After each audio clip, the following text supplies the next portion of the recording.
A bit of background before we get into this.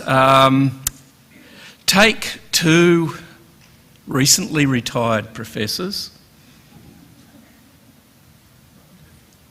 who are failing in their endeavour to become retired fully, and give them 2 motorbikes and a month with a number of instructions which I'll give to you. We just returned, Colin just a couple of days ago. I've been back, well, not quite a week. We set off, and when we set off, I'd had an interesting couple of weeks. I knew this Bethel was coming up, and I was having some problems with speakers. A couple had, well, changing landscapes in their lives. So, me in a moment of madness said, Colin and I can do that. We've got a month to wing it, so to speak. So, yes, we get back and, well, maybe we'll see how it goes. But in the time that passed, the world changed a little bit for me. In a good way, I think. This will be my last Bethel sermon or service as the leader of Bethel. So it worked out quite interesting in that respect. So I just wanted to, at the start, thank all of those people that have supported me over, this is a number of years. We set up Bethel to try and sustain some traditional concepts to church. And it's been interesting. We've had some excellent speakers, but it's been interesting. I do want to thank everyone that's been involved for their support, and also everyone here that supported us during that effort. But specifically Colin and Vanita for the music. It's been wonderful, yeah. I think they've armed Colin with a microphone. No, they didn't. Oh, good. He was going to keep me honest during this, so he's failed. And they've sustained me at times when it was going very rough and some rushed sermons and that sort of thing. Also their son, Matthew. The microphone's coming across. I am worried now.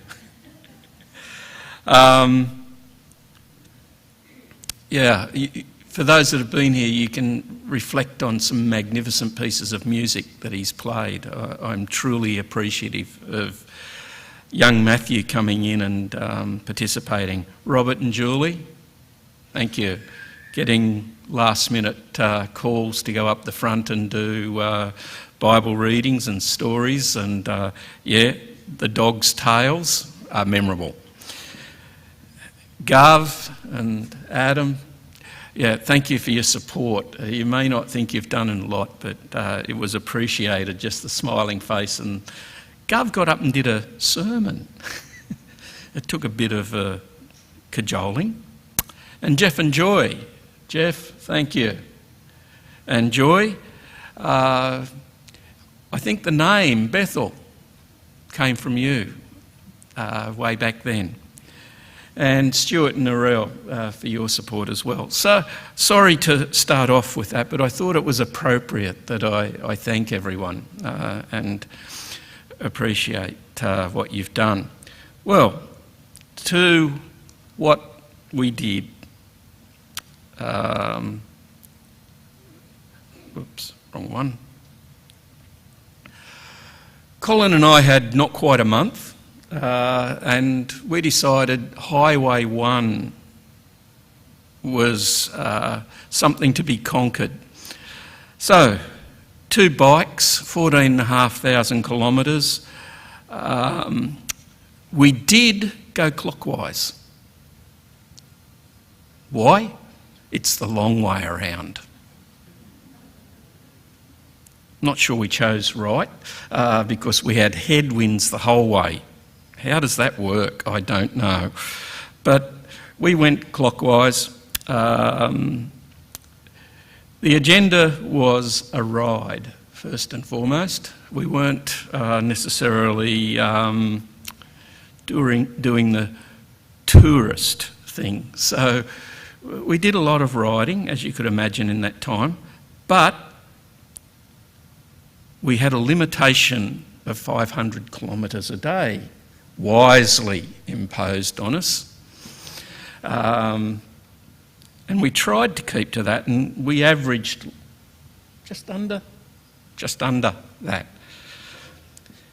So it worked out. That worked. Oh, good stuff. But we had all sorts of weather.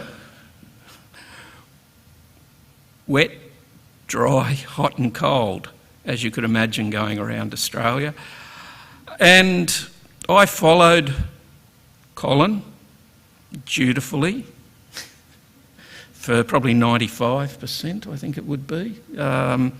Bronwyn gave Colin instructions that Tony had to go behind. Otherwise he goes off like a startled bunny. So, followed Colin, which worked out quite good. He's on an ex-police bike. At a roadworks, we got ushered to the front of the queue. Only for the lollipop lady to find out that we were just, run-of-the-mill bikers rather than police. And we had communication. Technology's great. We had little clips that go on the side of the helmet. We could talk to each other. We could interact, tell each other that, watch out for that, or watch out for this, or there's a tractor coming around the corner with a big bucket in front and they're taking up more than their fair share of the road. We could take phone calls and we had music. A little bit more of that later. So this was basically how we spent our time. Apart from the first 2 nights when it bucketed down and we stayed in a cabin and in a hotel. I did mention that it rained. It did rain quite a lot at times. 3 nights in Perth on a lounge room floor. Townsville on the floor of Cassie and Jeff Sullivan's place. A lounge room floor in Mackay, Colin's nephew, and we got a bed on my last night out at Kaluan on the Gold Coast, Sunshine Coast, in a bed, first bed in a long time. We cooked like Pathfinder camps. We had our little stove and we would cook our dinner up at night. Colin eats a lot of muesli at breakfast, an amazing amount of muesli. And we were very courteous to the fellow campers. We're very different in our sleeping habits. I took the first shift and snored till midnight, and Colin dutifully took the second shift till dawn.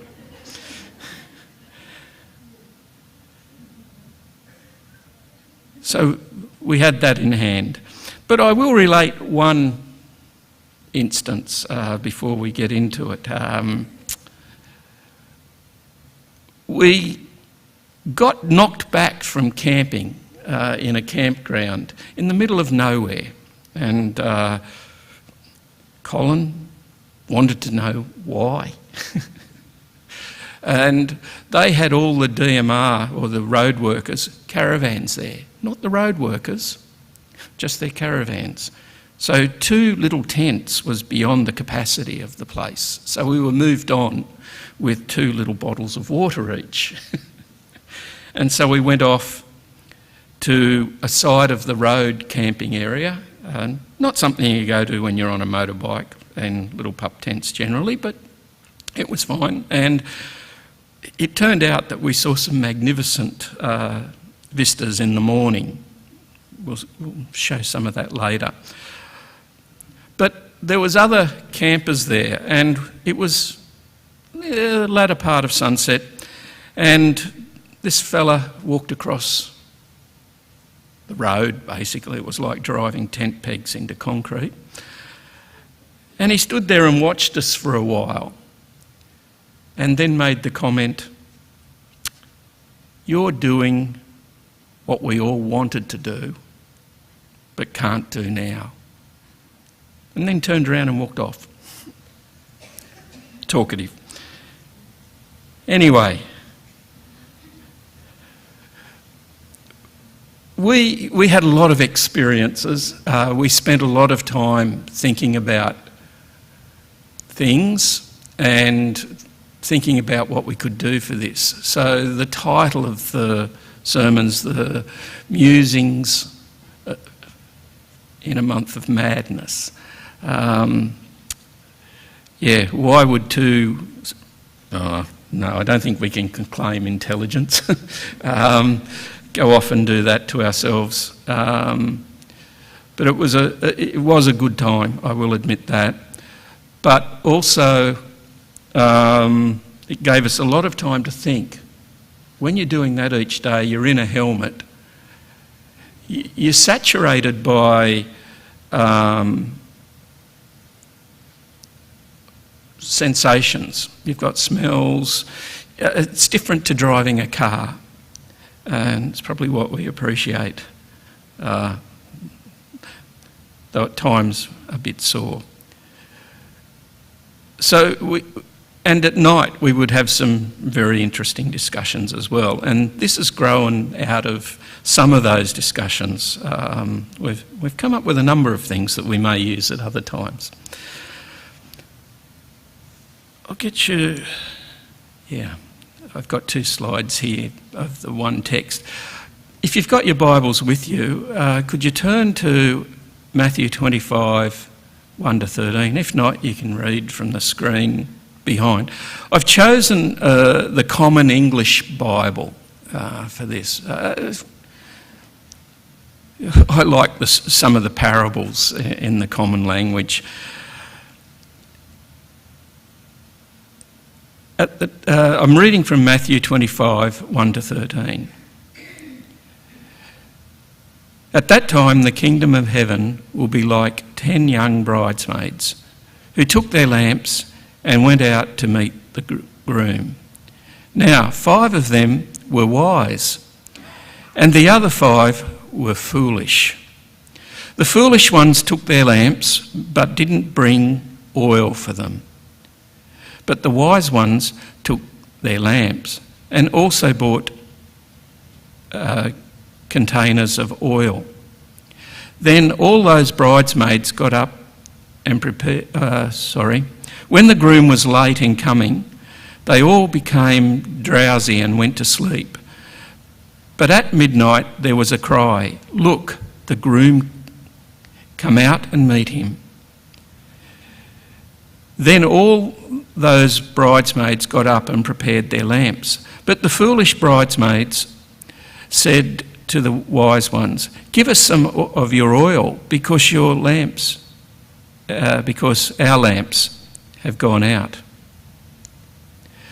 But the wise bridesmaids replied, 'No, because if we share with you, there won't be enough for our lamps and yours.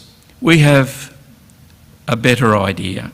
You go to those who sell oil and buy some for yourselves.' But while they were gone to buy oil for the groom came. Those who were ready went with him into the wedding. Then the door was shut. Later the other bridesmaids came out and said, 'Lord, Lord, open the door for us.' But he replied, 'I tell you the truth, I don't know you. Therefore keep alert, because you don't know the day or the hour.'"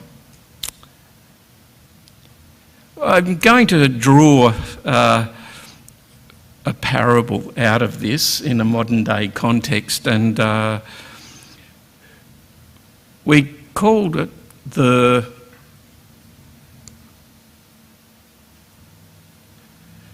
parable of the petrol tank. Now, I chose that one for the foolish concept. It doesn't always work the way you want it to. And sadly, we only had 4 things go wrong. Colin was very disappointed with that and tried his hardest to make it 5. But didn't manage, thank goodness. In preparation for the trip, I downloaded the petrol app. So, had all the information. We carried an empty petrol drum. We had the map app, which showed us everything, the distances and all of that. And we had the experience of our bikes. So, we should have been fine. But the reality, I ran out of petrol 4 times. Is that the equivalent of not having any oil? We'll see. We made some wrong assumptions on one of them.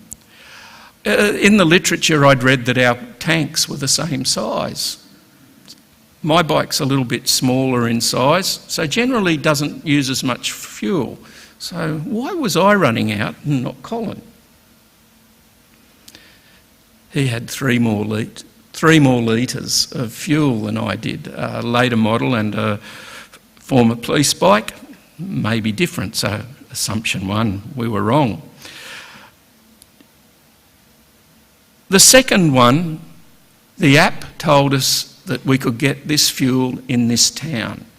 We drove into the town and they didn't even have a petrol station.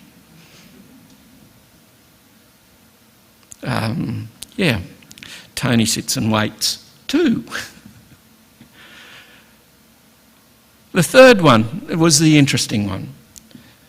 On the Nullarbor, we were riding along and we thought, we'll go further. And so we'll fill up at the next place. Yes, they've got fuel. Check the app. We rode into the petrol station and it's an interesting feeling. But all they had was simply pieces of paper over the front of the Bowsers with no petrol. Nullarbor. Yep, you can't just go to the next one. Well, we did. Well, in my case, nearly did. And then the last one, we rode where we were expecting petrol to be there, but we'd gone off sightseeing. We'd gone off the road and seen some very beautiful things. But yes, ran out of petrol again.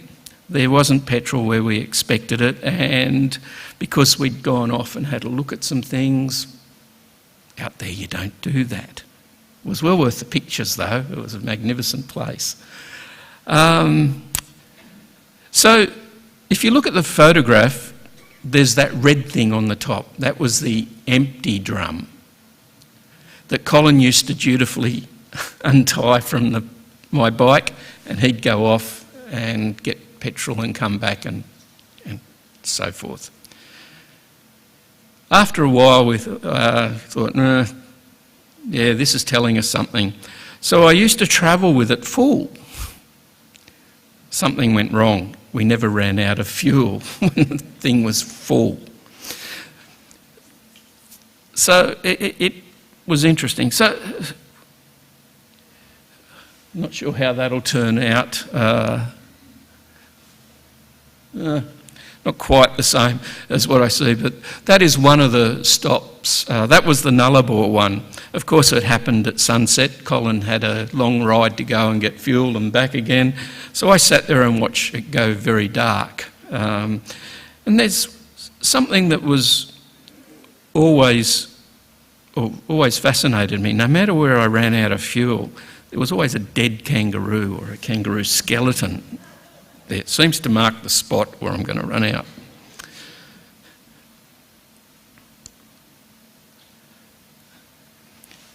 So what's the things that we could draw from this? It's probably not a direct relationship, apart from the foolishness, to the parable I read. But the things that we thought of was that you can't rely on others' circumstances. I was thinking, yeah, my tank's the same size as Colin's. Colin's got it. I'm fine. Yeah, we can't do that. At points we've got to take responsibility and understand it ourselves. You can't rely on information given to you at all time. You've got to take it on board and then put it into, what does this really mean? What is this all about? You can't just take it and accept it. You've got to scrutinise it. Be careful with the petrol app. Things go wrong that aren't our fault. Driving across the Nullarbor, it was very interesting. When we got to the station and we camped the night there, the service station, they had on their door that there was no petrol at the next station. Yeah, a lot of help that was.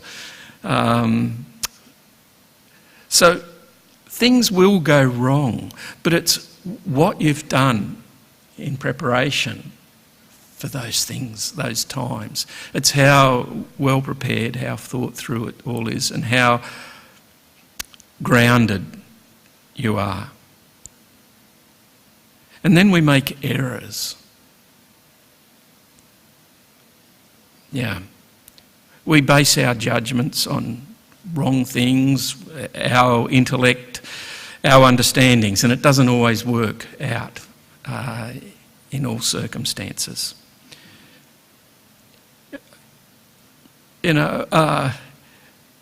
Fortunately for me, as you can see there, I had somebody that was able to come and pull me out of trouble. That's Colin coming back, and if you look closely you'll see the red petrol tank on the side. That was the one where we had been distracted and went sightseeing, if I remember correctly. But the analogies are that even when there's plans and all of that in place, we still have to take proactive action sometimes. You can't just say, I've got the app and move on. To break things up a little bit, we've put a hymn in the middle, and then I'll come back and do our second musing. So we've got the hymn now. I just keep trusting my Lord. Thank you. And Colin's going to introduce it. Yes, thank you, Tony. That slide there that you saw before, coming back, the next fuel station was a place called Kimba in South Australia. For those of you who've been to Kimba, you'll know that it's very famous for something. Does anybody know? Bronwyn? Actually, yes, but there are a lot of places around Australia that have the big something, the big pineapple, the big prawn. So at Kimba, it's the big galah, which I thought was rather appropriate. He's got a picture of the big galah too. So, as Tony has mentioned, we've spent quite a little bit of time with our heads shoved in helmets. And one of the things that comes across, well, one of the things that came across the communicator was a word starting with B from Tony, right? It just appeared in my ears. The word starting with B, I've run out again. And that, of course, has generated a lot of memories, and we have a lot of funny stories about what's happened. But when you've got in the rhythm, if you like, you know what's going, the road is straight, and there's not much to do, your mind begins to wander. And I'm sure you have all been in that sort of a situation where you start to think about some of the things that have happened, some of the experiences you've had. And this next song that we're going to sing is called I Just Keep Trusting My Lord. And the reason why I've chosen it is because I guess my mind started to wander back to JMVs.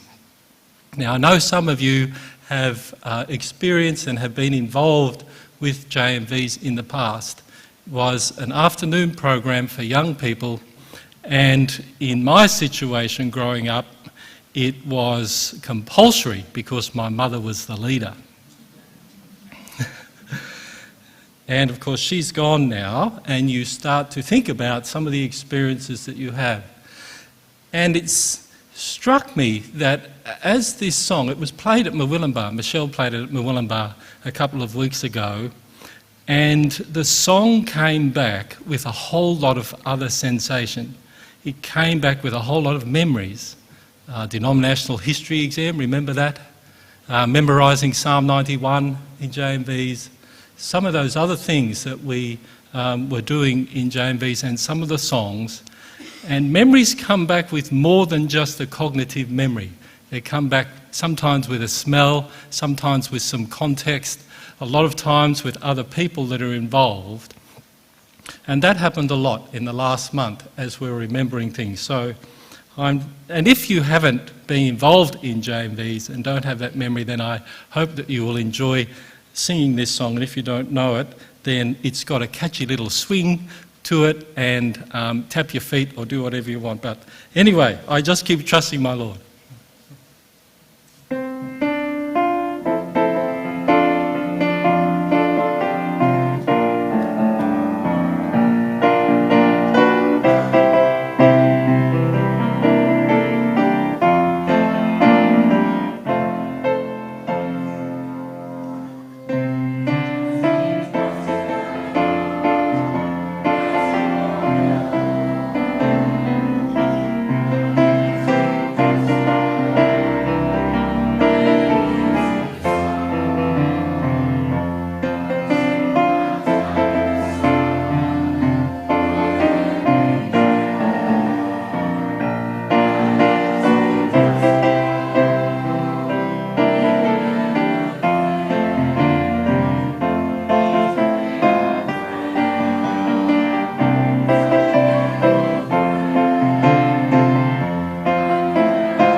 Okay, our second musing. That was a scene from where we got distracted and went sightseeing, Kalbarri. The thing I didn't mention is there was probably signs that told us there was no fuel ahead, but if you know where Kalbarri is, it's recently been flattened by a cyclone, and I can assure you all the signs are lying on the ground with a lot of roofs and etc. So it was very interesting. But anyway, it was well worth going to. I'm going to read from a psalm from a number of different versions. And all of the photos or pictures from the trip, bar one, which I added because I like the photo, but never mind. So that's Colin sitting at the end of the wharf. Psalms 139:14 from the NIV. I praise you because I am fearfully and wonderfully made. Your works are wonderful. I know that full well.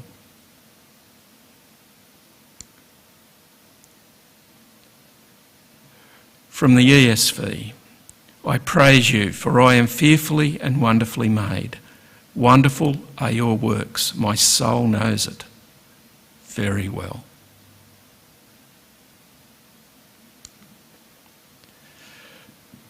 From the NASB. I will give thanks to you because I am awesomely and wonderfully made. Wonderful are your works, and my soul knows it very well. And the last one from the NLT. Thank you for making me so wonderfully complex. Your workmanship is marvellous. How well I know about it.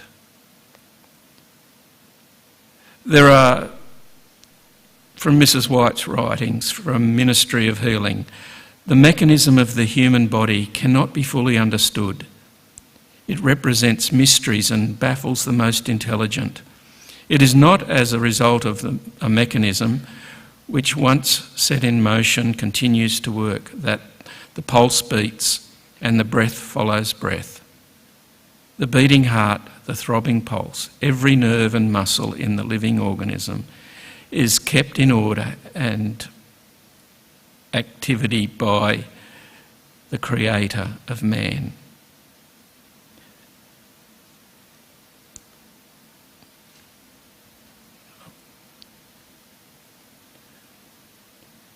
And in considering this, David wrote that piece, and he probably only had a partial understanding of it all. Contemplating the fact that God wove him together in his mother's womb, David praised God for his omnipotent act of creation. He especially notes how God's creative power is beyond human comprehension. The human body that God created in the womb is indeed wonderfully made. For instance, the heart beats about 70 times a minute and pumps about 7,500 litres of blood per day. An average body contains nearly 100 trillion cells. The brain contains 100 billion nerve cells. The human kidneys process daily about 123 litres of blood to filter out waste and water. Our skeletal system has 206 bones connected to an intricate system of tendons, cartilage, ligaments. The skeletal system not only enables us to move, but also helps to produce blood and store calcium. David recognised God's creation of man was both marvellous and distinct. The creation of everything.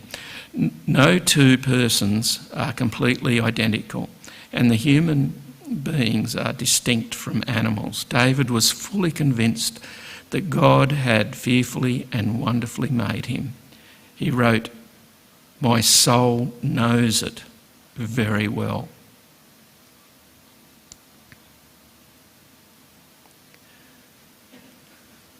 All of the things that we've mentioned thus far are related to the body, but there are the things that haven't been mentioned which, probably because of their complexity, are not as easy to grasp. The brain, our intellect, our emotions, our cognitive function are all very important.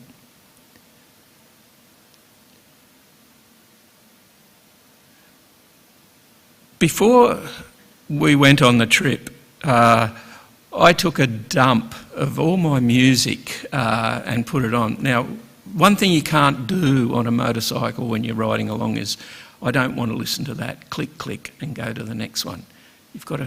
it's there until the battery runs out, which it never did. So I dumped a whole heap of my music, and I was listening to it. It was quite interesting. Inside the helmet, you've got some wonderful sights.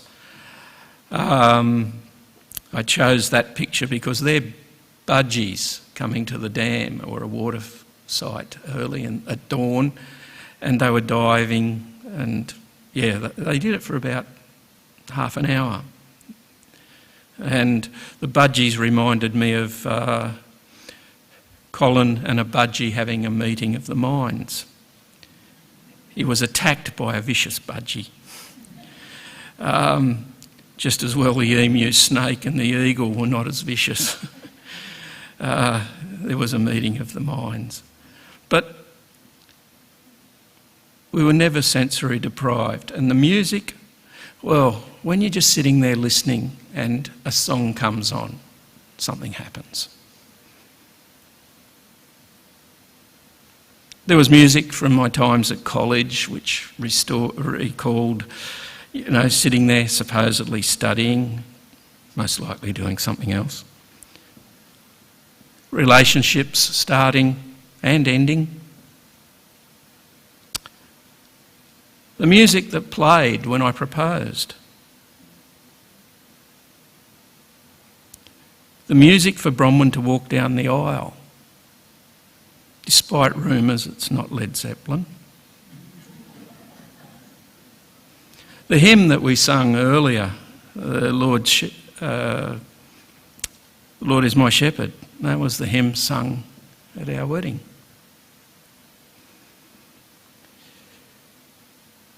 The music, Bronwyn and I have ridden across the Nullarbor in the past, and I have vivid memories of a song that came on as we hit the start of the Nullarbor.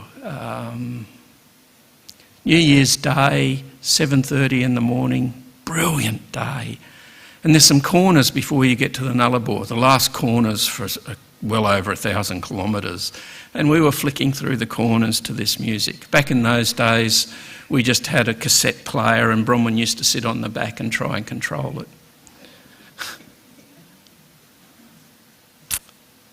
I thought that in the 1,500 kilometres that song would have come on, but I had 3 days of music dumped. So I got it across the top of Australia. But it evokes very strong feelings. So it was random. So the music would come out of sequence of time. So it wasn't as though you were going through things historically or archaeologically. Probably with my brain, archaeologically is a good analogy. But it didn't negate the very strong emotions. Even though you're inside a helmet, concentrating 110% on what you're doing, it is still evokes strong feelings.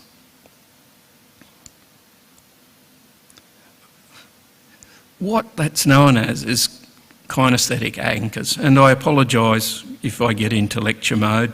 I did pull a lot of it out. Anchoring is a neuro-linguistic programming term for the process by which memory, recall, state change or other responses become associated or anchored to a stimulus, in such a way that perception of the stimulus, the anchor, leads by perception. Sorry, I have very small font on here. Perception of the stimulus leads by reflex to the anchored response occurring.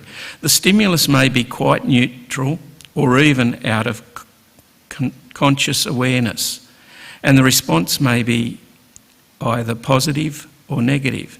They are capable of being formed and reinforced by repeated stimuli, and thus are analogous with classical conditioning. Why do we get into that?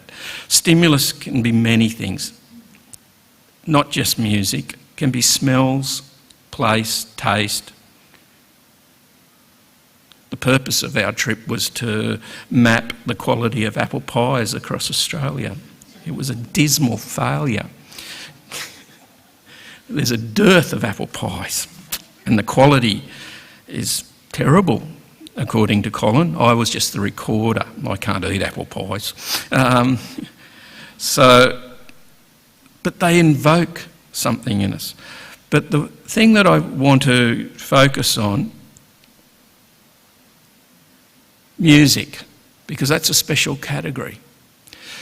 Music evoked autobiographical memories or memes. Music often accompanies emotional events, and that's what I was feeling inside the helmet. And no doubt I've created some more, listening to certain songs while we were going through something good. The events in themselves are quite emotional to begin with, and then we also have the music itself, which in and of itself is an emotional thing. There does seem to be this mood congruency. So I want to focus on memes a little bit. And it's not a criticism or anything, but it is very, very real. And the consequences of it, it's not just ad hoc, it's there for a purpose. And we need to nurture that. You know, take a second or two yourselves and think of music that evokes this response. It's very real. I've sat in church and seen people taken off. You can see it, their eyes roll back or their eyes close at a certain piece of music. It means something. As I said, it can be the music that we had at our marriage, at our baptism, or the music that was there when we made a commitment or recommitment.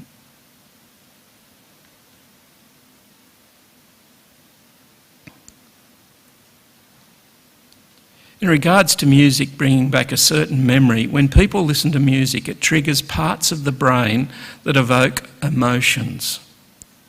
There are implicit and explicit memories.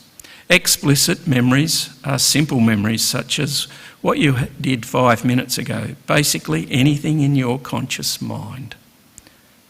Implicit memories are memories stored in the unconscious, yet they can still be retrieved by our conscious minds. They also seem to last longer than explicit memories, as they are usually attached to a certain emotion.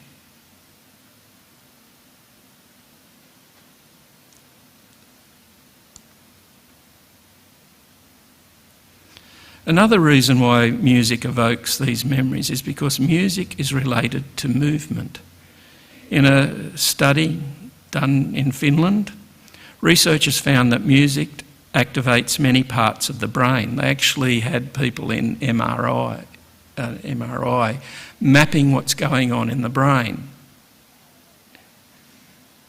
And what they found is that parts of the cerebellum and the cerebrum were involved, which involve motor stimuli. So it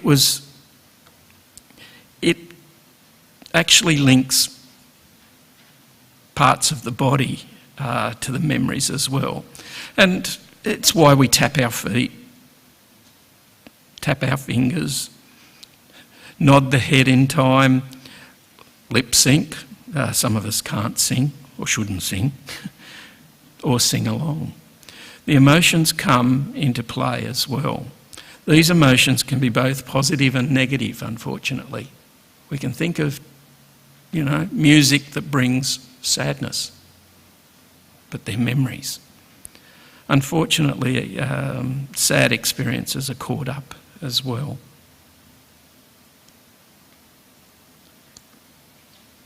Now, this is where it gets interesting. Spiritual music. totally different genre. Music has a great capacity to afford spiritual experiences. But are those experiences intrinsic or extrinsic?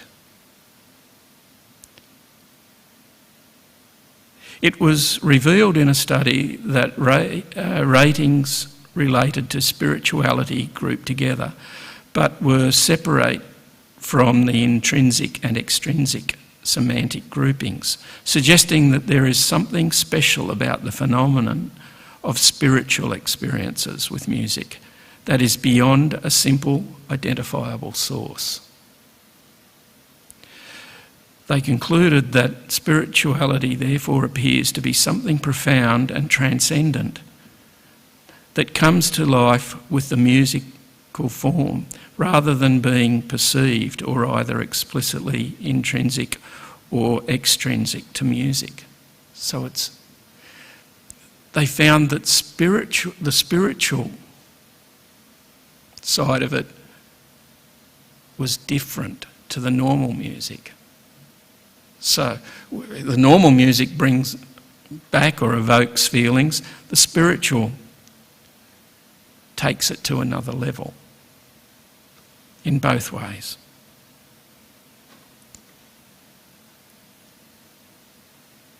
Yep.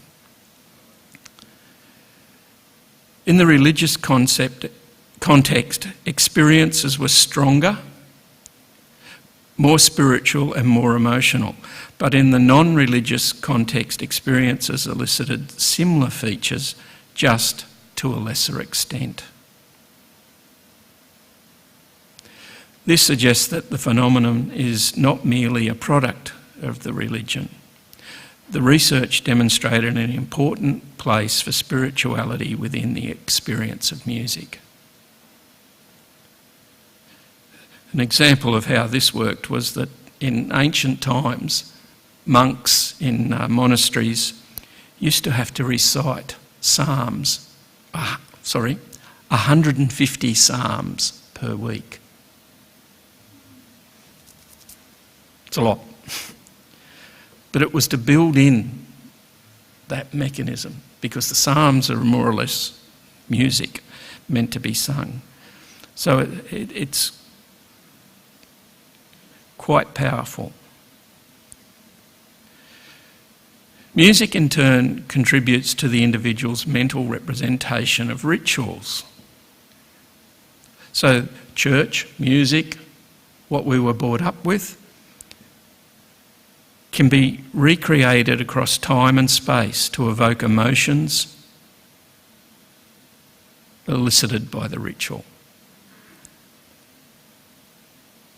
Music was originally connected to ritual, serves as a memory prompt and therefore reactivates the mental representation of this religious ritual and accompanying religious emotions. Okay, we sang an introduction to prayer, which I understand is something from a long time ago associated here. It was interesting. My research area was protocol analysis, where I watch videos of people or people alive and do analysis. It was interesting to see the reactions in this group.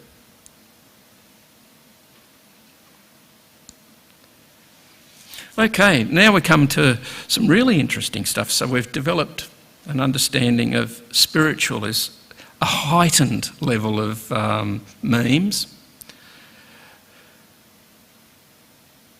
Adherents of Christian charismatic denominations responded with stronger positive emotions to music of their own church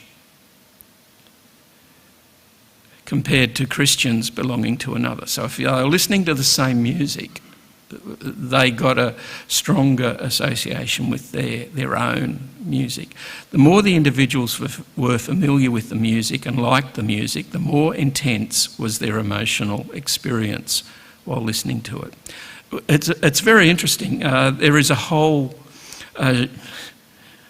area of study, PAC, Pentecostal and Charismatic. They're studying the behaviours and that happens there.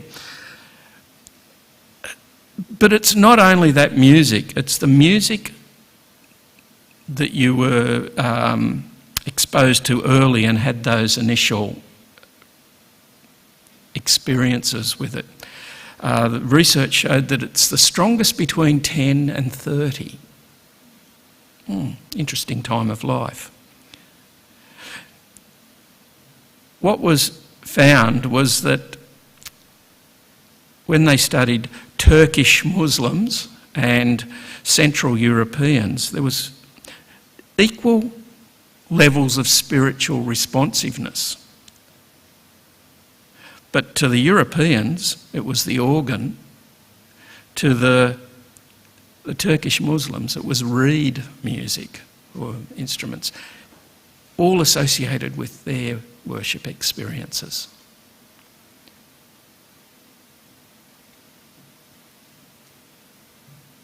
So, to conclude,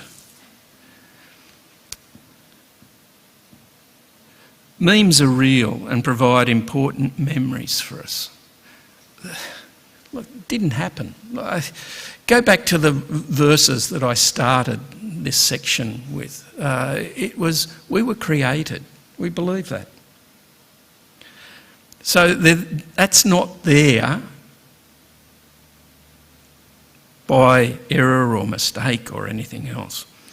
It was created, and this is a capacity. It reinforces those emotions from past. It gives us our humanity. As David said, we're not like the animals. We have these higher levels.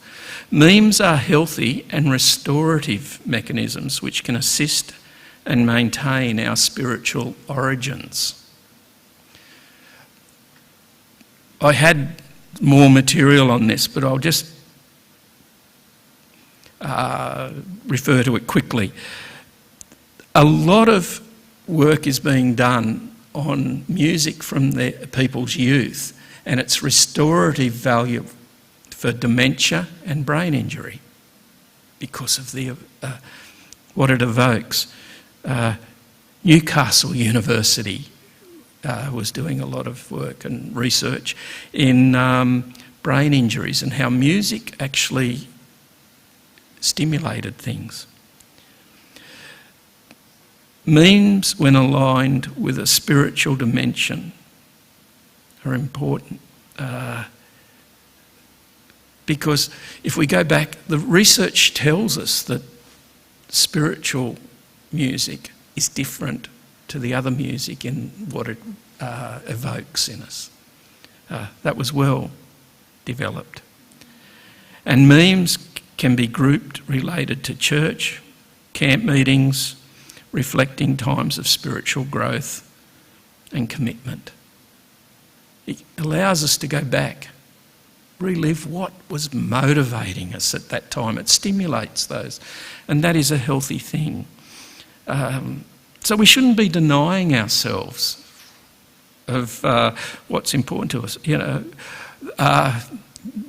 there's a lot of fascinating material in that it helps learning by using music to reinforce it. It stimulates higher levels of thinking. So, you know, we shouldn't be denying ourselves because we can relive a lot of very interesting things.